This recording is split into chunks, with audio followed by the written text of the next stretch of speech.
Good morning and welcome back to the allotment, where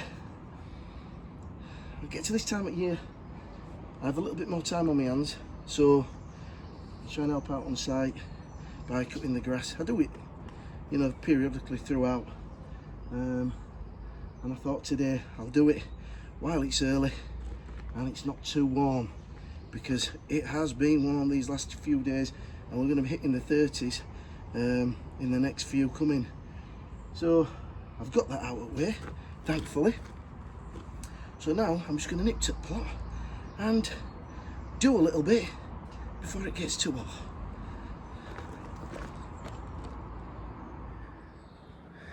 These paths, as you've seen in the past, are very, very long. We've got 3 of these and the 2 ends, so if I were to do the whole site, which I haven't today because another one of the plot members has done the far side, it would normally take around an hour and a half to cut them with the mower. But it's just keeping the tracks down, because if we didn't, they'd end up like that. I do love Margaret's little wild garden. It's lovely. And this verbena here, one of my all-time favourites along with the fennel, is stunning, and it grows year on year. And you know something, I tried to grow this. I put a packet of seed in, I got 3. I've taken them home. But these just self-seed. Absolutely beautiful. Right, let's make our way up the path. This is a different view that you might not have seen the plot from. So this is coming up the right-hand path. And as you can see, everything's really nice and lush. The tomatoes are looking fantastic. Yeah, just a different viewpoint. The buddleia, as I say, I think I pruned that at the wrong time, so no flowers this year. Sorry bees, butterflies. Right. I haven't told you about this, have I? A lot of people from the last video mentioned that the tomatoes in the greenhouse might be suffering from stress with the direct sunlight hitting the greenhouse full on virtually all day. As you can see, we're down here now, we're 8 o'clock-ish, and the sun's beating down on it, and it will be for probably the next easy 6-7 hours. So I don't like using that white paint that you can put on, because it sometimes, if it bakes on, it can be a real pain to get off. So I've just used my fleece that I use in the greenhouse throughout the early spring, and all I've done is just tie wrapped it to the little springs that you use to hold the glass in, and that seems to be doing a job. So let's hope with a lot of water in the next few days they'll pick up.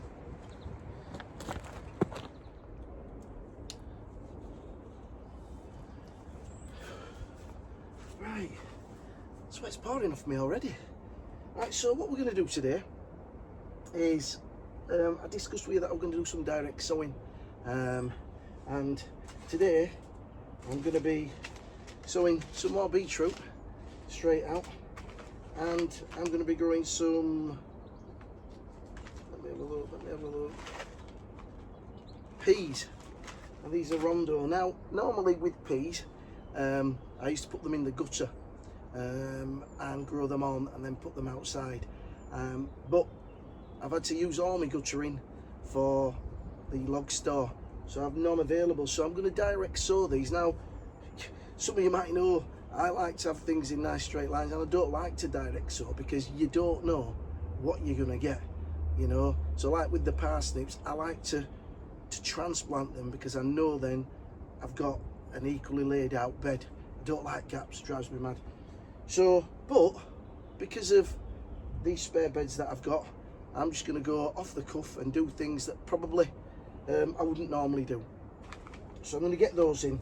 I'm also going to throw a few more Autumn King 2 carrots in the patches on the carrot bed down there.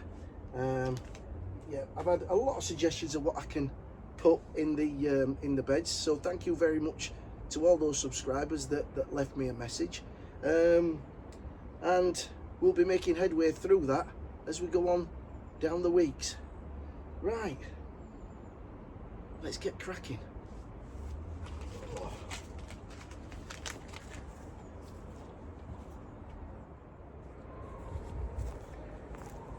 So over the last few days I've been preparing these beds, all 3 of them, just getting them into a nice fine till,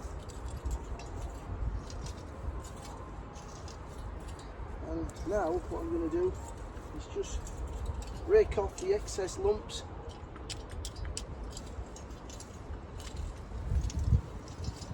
and I'm going to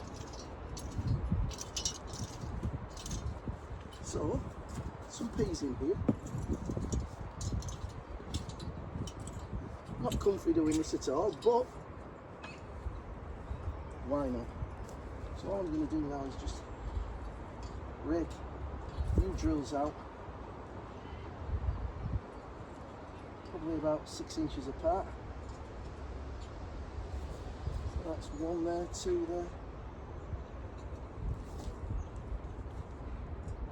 Now, a lot of the time, mice are your problem with peas.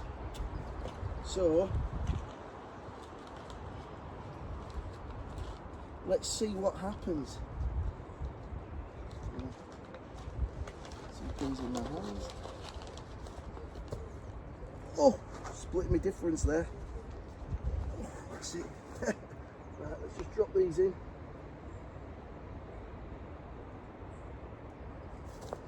I'm not really too bothered about them being equally spaced.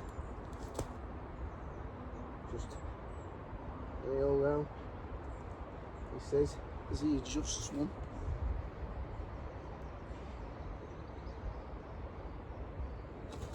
Oh, way up. Little deadly rake trick there. It'll become a cropper.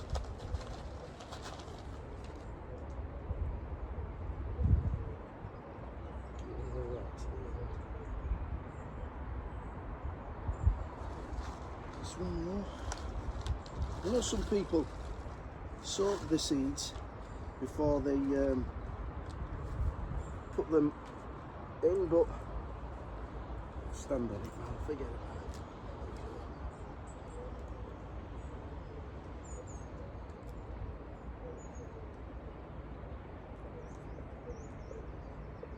It's worth a go, isn't it? If you've got spare beds, you might as well try and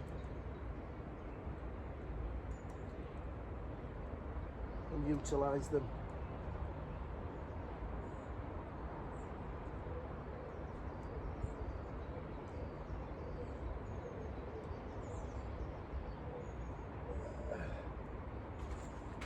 I mean, I don't even know if I'm too late with these, but it's worth a shout. It's worth a shout.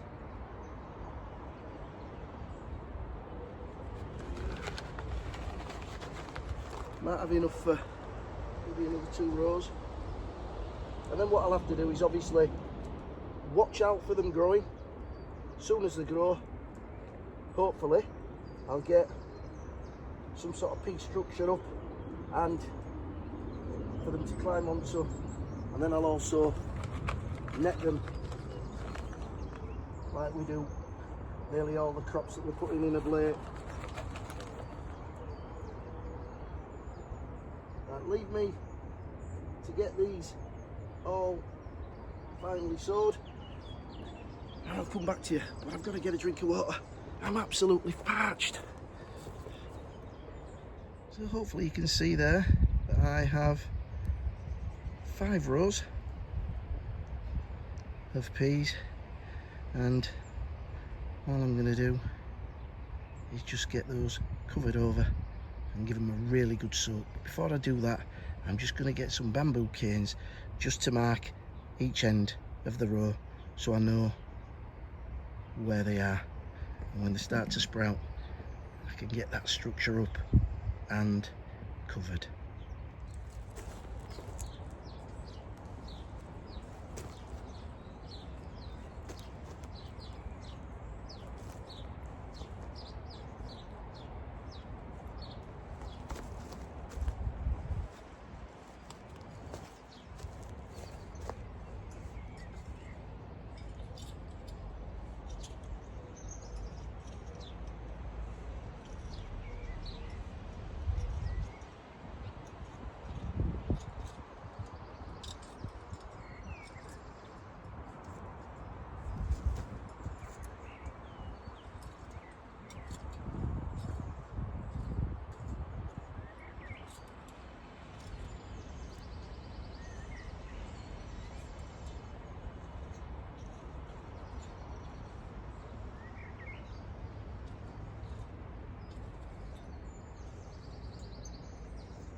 Right, let's keep them crossed and let's see what happens.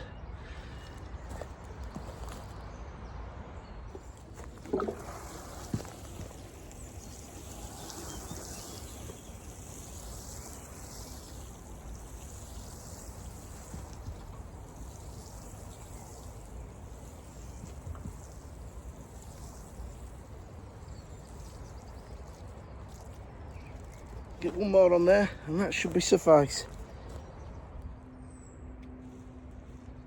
So I've got a packet of bog tardy and I'm going to use these just to put a row of beetroot in here, and there's probably just enough in there for just a row, maybe two. All I'm going to do is just use this piece of timber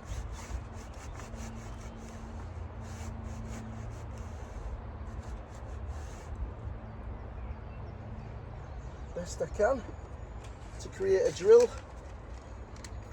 I will tell you now, it's so warm, I am absolutely drenched through. So let's put some of these in here.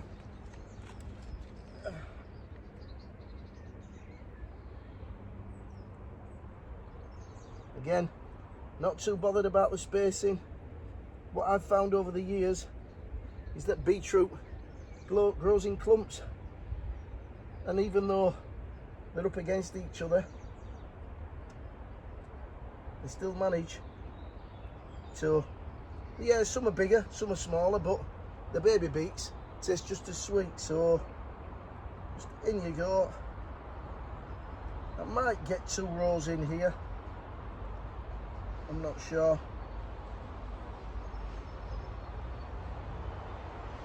I know Mick, all he does is he'll just scatter them in a bed towards the end of the season and leave them, and he's picking beetroot in December. So it's worth a go. Right, that's one row. Let's see how many I've got left in here. Yeah, I should have enough to get a second row in. So I'll go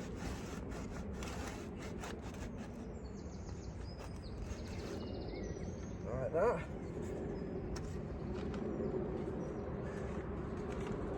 Yeah, I'm not a big direct sower, me.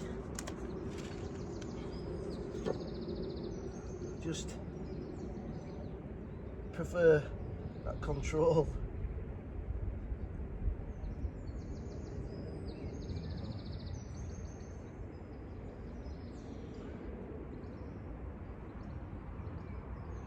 Test match cricket is on at the moment. England versus India. So and we're taking that in. At the end of this video, I'm going to nip up to the house and just show you how I got on in the garden. So that is 2 rows. I think I'll get 3 to be fair. So let's do it, eh?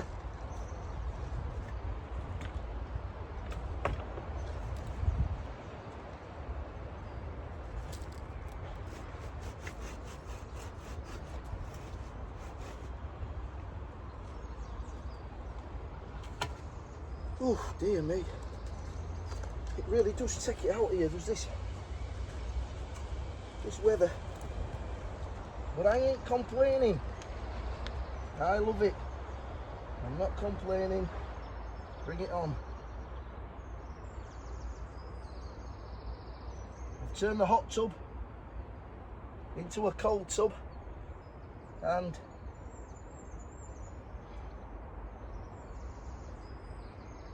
I'll be jumping into there later on with a nice beer.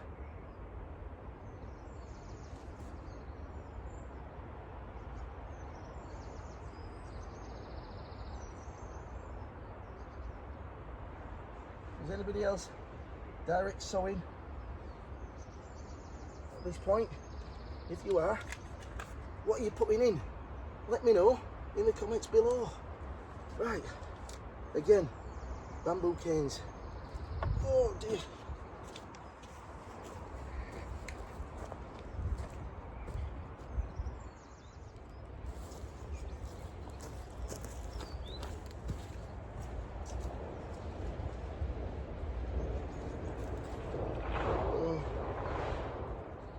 Beetroot ×3 on that label.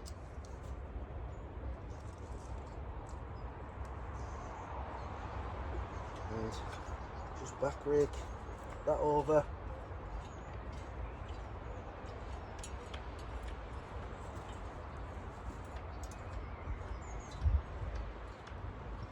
Fingers crossed.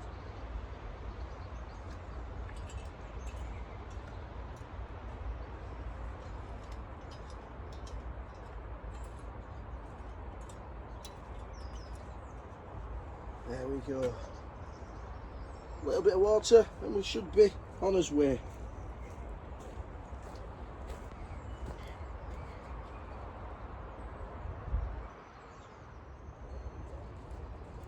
So, I'm going to sow some carrots over here in this spare bed. It's quite a thick bed, you know, there's plenty of soil on it. I've got it to a fine tilth. There will be stones in there, so we will get some very odd shapes, but utilising it because it's spare. But before I do, we've got a volunteer sunflower here, and I always find it hard to just pull them up and throw them away. I think they've made all that effort to be here. I think it's only right that I try and keep them going. So I'm going to take this out, put it on, and hopefully it'll grow on. Just take that out of there. Get it in there. With some nice fresh compost around it. I don't know what it is. It might be something that a bird's dropped. But I'll give that a good drink and pop that on, or find somewhere to plant it later on. But first of all, I need my piece of wood for my drills.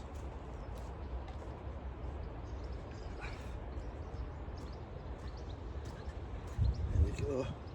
Right, oops.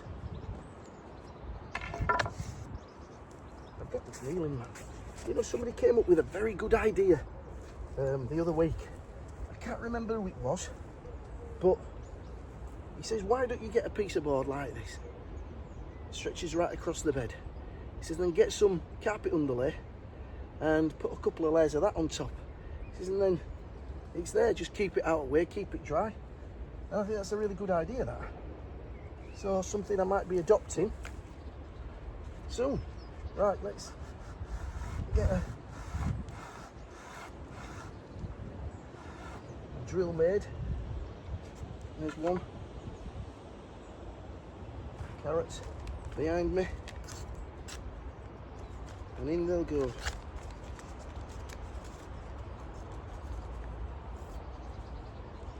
Yeah, overall I'm very pleased with how things are looking.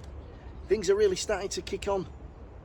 The bed over at the side of the greenhouse, just over 24 hours, the dahlias have grown 3 or 4 inch. So really pleased about that. It's going to look nice. Right, let's get these sprinkled in. Again, don't normally sow carrots other than down in the carrot bed, but let's give it a shot.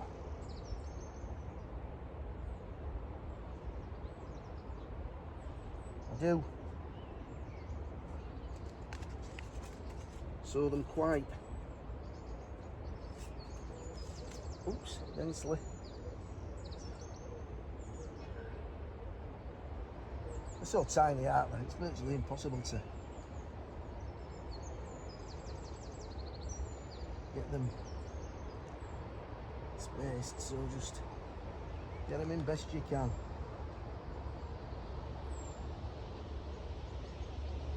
I promise that I will be investing in a mic, but sometimes mics drown out some really nice sounds, like the birds. So Margaret's just walking past thinking I'm talking to myself, but I'm not Margaret, I'm talking to the camera. Yeah, so yeah, sometimes the mics, you know, drowned out the bird song and things like that, which to me takes a little bit of the atmosphere away, really. Right, another row.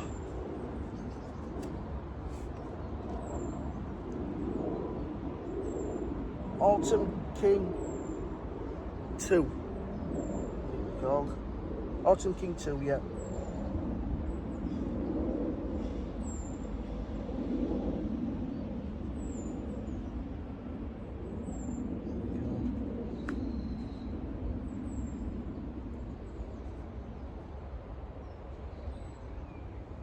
I had the beetroot the other day that I harvested on my cheese sandwich, and it was absolutely lovely.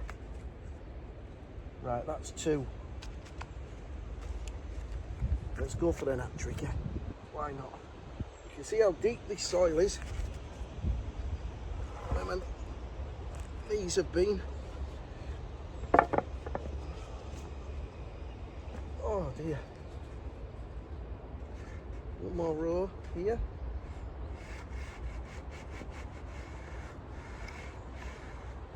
And then I'm going to do the watering, and then he's back home.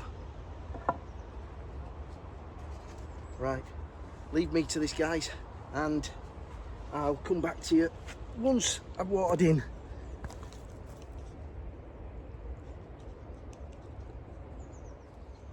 Right, so I managed to get 6 rows of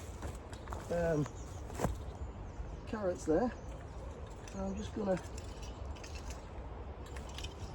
cover the drills. Fingers crossed. We'll have late showing of carrots.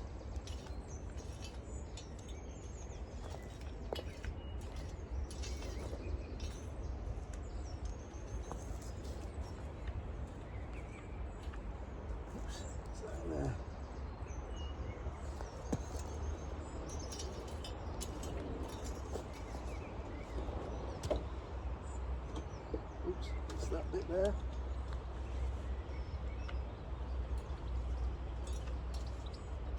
There we go. And give it all a drink.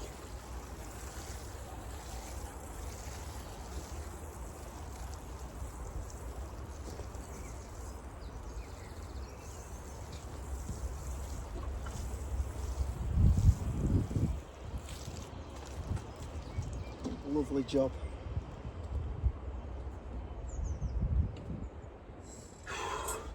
Well guys, I'm just having a breather. I'm going to get another drink of water, then I'm going to finish watering and get back up to the house. So I'll see you there. Well, finished that watering, managed to get back home now, and I don't intend doing much for the rest of the day other than watching the cricket. What I'll do though is I'll take you and just show you how the garden's coming on. If you remember, I tried to green up this fence. That's starting to shift on a little bit now, and you'll be able to have a look at, see how the plants are doing. But I'll just finish this drink and then I'll take you around. Like I say, I won't be doing much now. We're watching a little bit of the cricket. That's after I've been in the hot tub. Now, I don't know about you guys, but at this time of year, I tend to bring the houseplants out into the garden to give them some nice light, and to give them a really good watering.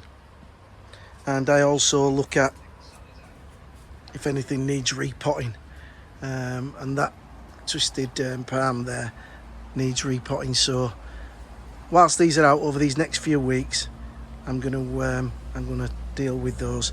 And then, you know, once it starts to get a little bit cold again, I'll take them back in the house and they're all tucked up for the winter, the autumn and winter. This is my yucca. I love this plant. It's surviving in a little pot like that.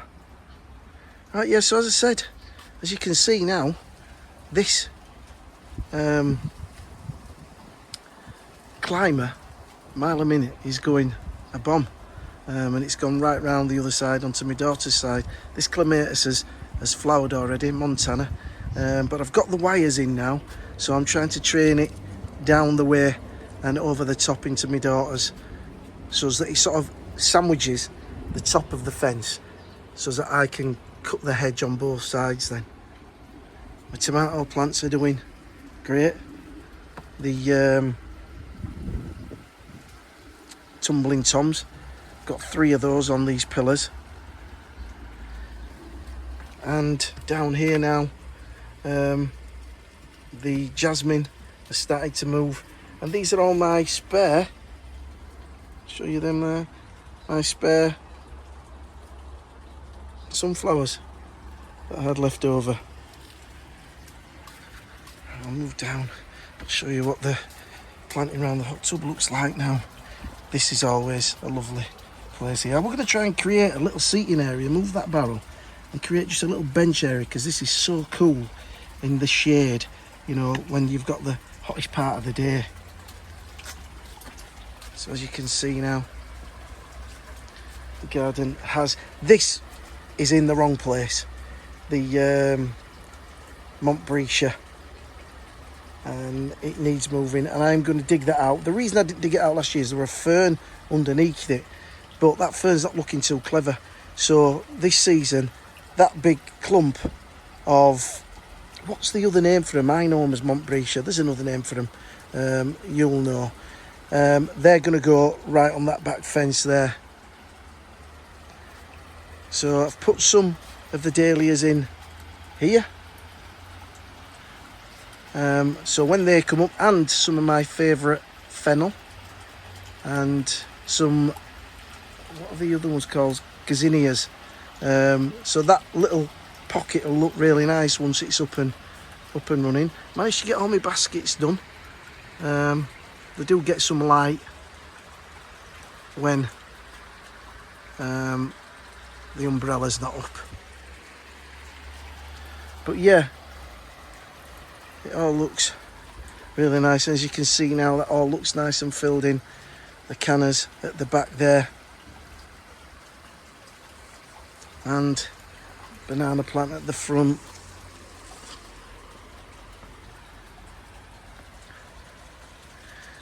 So from down here, it looks great.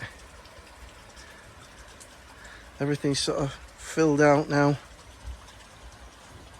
Beautiful roses there. This Achillea is waiting to get going, and this becomes very sort of shady with this lilac, so I'm going to give this lilac a really good prune. Oh, and there's a bird feeder. Now I'm going to be doing a little video on this, so if you're into your birds, keep an eye out for that. I'm just waiting to try to get it up and online, and then I'm going to do a little short video on it. And then as you can see now, this side, which is the sort of newest border, is looking really well. I had some spare basil, so I lined the edges with those, and I'm going to keep nipping them out. They'll thicken up and they'll look really good. The cannas are looking great there. And I bought myself, because I was talking about this patch here, I bought myself a new acer, and it's just there in the corner, and the intention is for that to go up and sort of fill in the gap between the Trachycarpus there and the Ceanothus there. I think that'll look really nice. We've got a garden of umbrellas and canopies. Yeah, so I'm really pleased with how it's going. As I say, I lost my 2 big bananas. This one my daughter bought me, and I've got a couple of pups off the ones that I lost, so hopefully they'll come on. But I am going to purchase another big banana, because I need one right in the middle of that bed there, just to give it some height. The hot tub's on the go. I've got that down at 34, which is quite, it's not cold, it's just lovely. It's just lovely. It's nice to sit in when the temperatures are this high. And after this video, I'll be going up, getting a shower, and I'll be getting in there. Well, that's going to be it from me today. Thank you very much for joining me. I'll be back with you again midweek, hopefully, with some more interesting content. Fingers crossed. But until then, everybody, enjoy this sunshine, if you've got it, because it won't be here for long. And have a great rest of the weekend. And if you're watching and you've not subscribed, do the usual for me. We want to get to that 3,000 mark. So until next time, guys, thank you very much for watching. I'm Mal, known as the Veg Plot Man. Take care and happy growing.